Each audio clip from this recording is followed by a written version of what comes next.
Guys, guess whose son Femi went to go and beat? You will not believe it. Femi went to go and beat an herbalist son. An herbalist son. Like, this episode 4, I was like, I just concluded by saying that Femi is in hot soup. He went to go and beat an herbalist son. Can you believe it?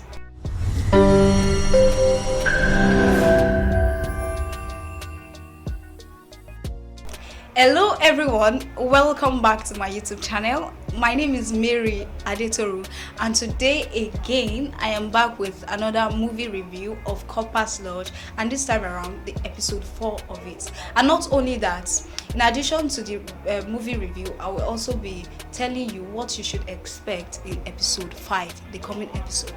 But before we go on, please, if you know that you've not yet subscribed, kindly subscribe to my YouTube channel.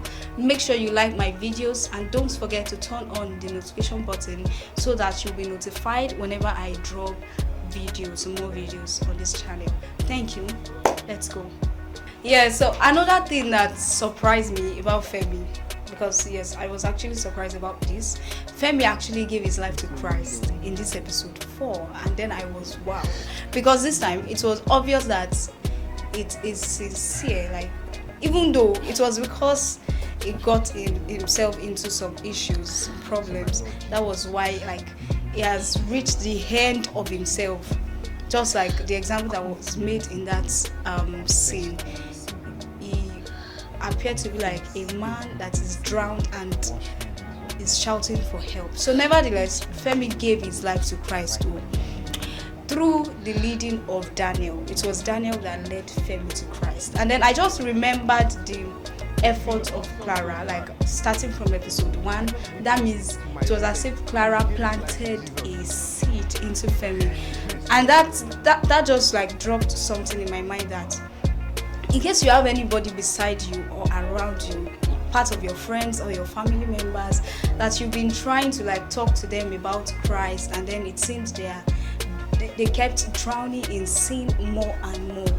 This is a message to all of us that we should not give up, because it's like you planting a seed. You don't know, maybe tomorrow, maybe any other day, they might just like meet somebody that will preach to them about Christ more, and to your surprise, they will give their life to Christ. So it's the way they say Rome is not built in a day. So it's like something that, you know, that is a gradual process. So in short, Femi gave his life to Christ, and this time around it was sincere. He said the sinner's prayer, and that's it. Femi is saved, just like that, free, and just like that. Yes, I know that this salvation thing is a gradual process, but sincerely, I don't expect Femi to continue in his old lifestyle even after giving his life to Christ. And what do I mean? You know, he picked like 2 calls, one from his father, his parents. Like, his parents called him in that episode, in this episode 4, his father-in-law, the father of Anita, who happens to be Femi's fiancé, called Femi, and then Femi was still, you know, lying his former ways, the way he used to lie, the way he used to pretend as if he's spiritual, he's this, like what he's not. He kept on doing that. He continued in this act, and sincerely I was surprised, because I was thinking he'll be, you know, sad, remorseful, but no, he continues, and I just believe he's not helping himself. So earlier I mentioned something. I said Femi is now like in hot soup, and I could not help it. Like, I was so sorry for him while watching the movie, because firstly, Femi is in soup because of Amanda. Amanda digged out some things about Femi. Like, she's still digging out some things about Femi. Amanda found out that Femi is a man of God, like someone completely different from who he is at the lodge. Femi is a man of God, a pastor that speaks in tongues on the altar. Then, because of that, Amanda brought him down again by casting him on her own platform, like YouTube platform, social media. Then there was another video that went viral of Femi fighting in the school with his khaki. Then Femi preaching on the altar, like the difference. And in addition to that, if I say that Femi is in soup, another thing apart from the drama from Amanda, the phone, the child's phone that Femi broke, or let me say that student that Femi fought with in school, is actually an herbalist son. And not only that, Femi impregnated the daughter of this same herbalist. So sincerely speaking, I don't know what to say. But Femi is in soup. So while watching the movie, I was like, okay, yes, there is a lot of threatening from Amanda, from the herbalist and all that.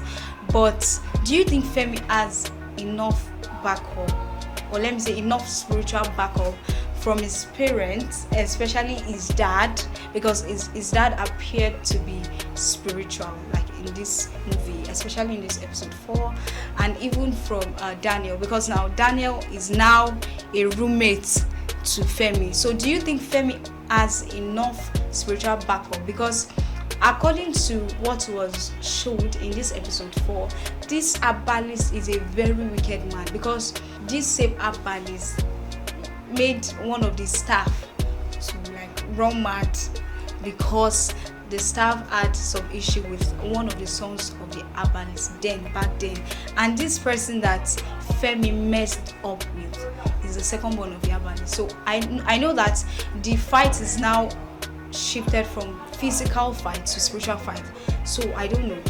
So while watching the movie, I was just like, okay, does he have enough spiritual backup from Daniel, who happens to be the roommate now, and even from his father? What do you think? Do you think he has that spiritual backup that can, protect him from anything that is coming?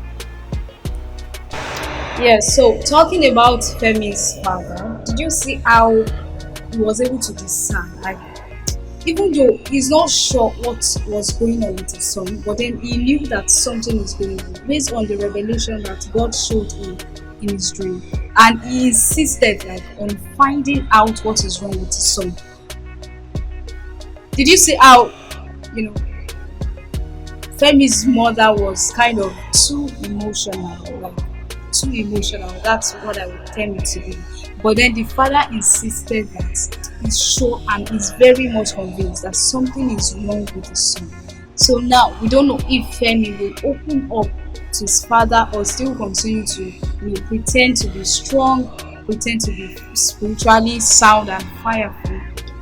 Meanwhile, he's struggling, like he's sinking. So we don't know if Femi will be able to open up to his dad. But then his dad knew that something was wrong with his son in this episode 4.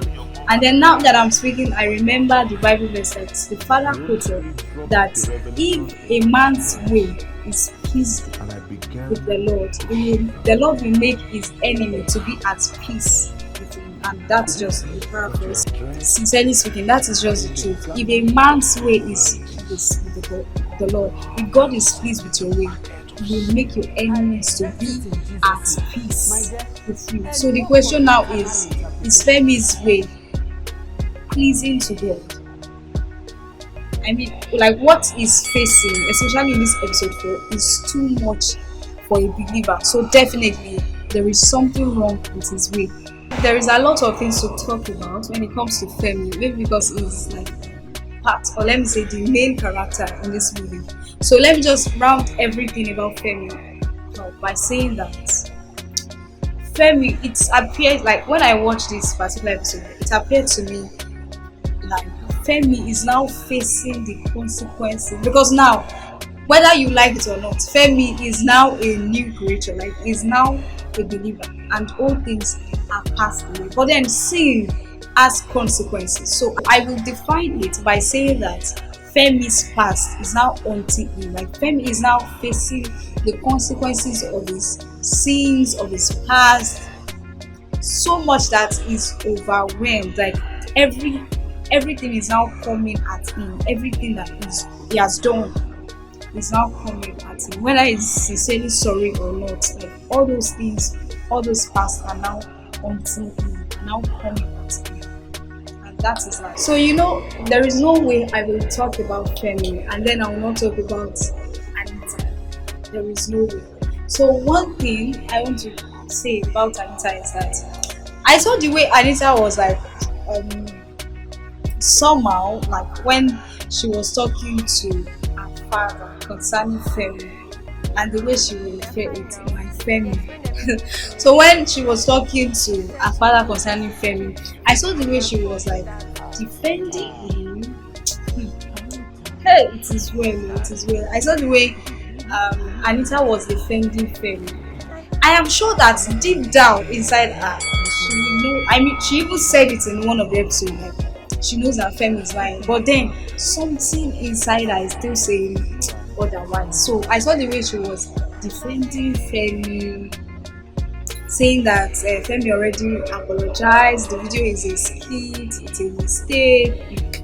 Even though now, part of the things that I'm looking forward to in episode 5 is I want to see her reaction when she sees this latest trend that came out in episode 4 again, like the comparison of Femi's soul to be like life and what Femi is actually is during service here. I want to see how Anita will react to the new video that Amanda just released. So I can't wait to see that. I really look forward to her reaction. What her reaction will be. Is she going to break up with Femi or what? Do you know what they say about lies? That when you lie once, if you are not careful, sincerely speaking, you will need more than 10 lies to support that one lie. Like and that's exactly what is happening to Femi, because to the extent that Femi was looking for someone to pretend like his pastor on phone call to his father-in-law, and I was like, has it gotten to this stage?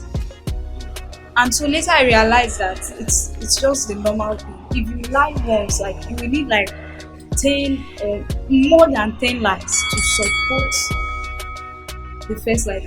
So finally, now to round everything up, let me talk about Daniel and Mama Deborah. I hope you remember Mama Deborah.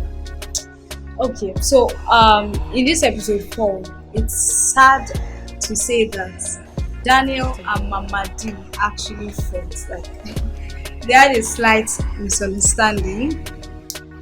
If you ask me, I will say that Mama D overreacted, she overreacted because a politician or let me say donated like 2 million naira.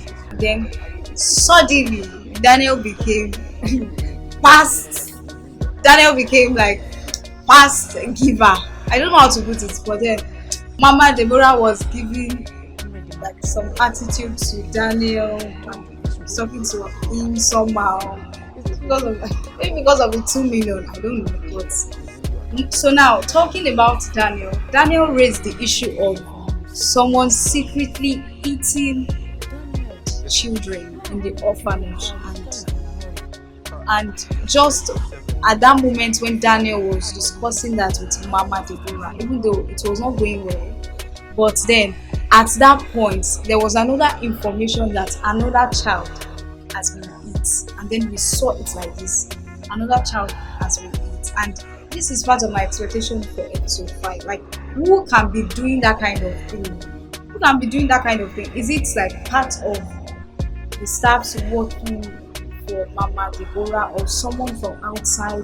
I don't know. Sincerely speaking, this is part of the things that I look forward to in the coming episode 5. Okay guys, thank you so much for watching this movie review to the end. I really appreciate it. If you enjoy, please don't forget to like, and I want us to meet in the comment section. Let me know what you think. Let me know what your expectations are for the coming episode 2. Thank you so much once again. Please don't forget to like my videos and make sure to subscribe. See you next time. Thank you. Bye.